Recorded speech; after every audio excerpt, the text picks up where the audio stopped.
Дяволът мрази тази молитва, защото чрез нея вие ще получите Божието благословение, а той ще стане безсилен срещу вас. Запазете тази молитва и я използвайте всеки ден. Споделете я с първия човек, когото Бог ви припомни.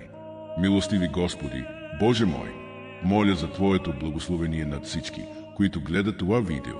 Моля Те, Господи, бъди тяхната здрава щитова преграда, пази ги далеч от епидемии, бедствия, войни, икономически кризи и от нападенията и злините на нечестивите.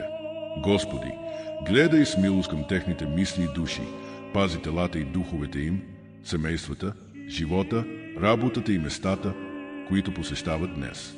Пази ги от всякакви страхове, тревоги и болки.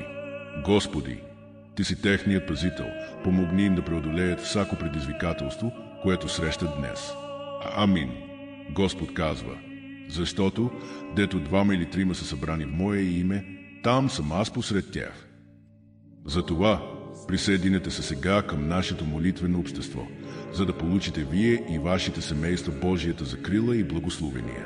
Ако сте съгласни, моля, харесайте, последвайте и оставете коментар.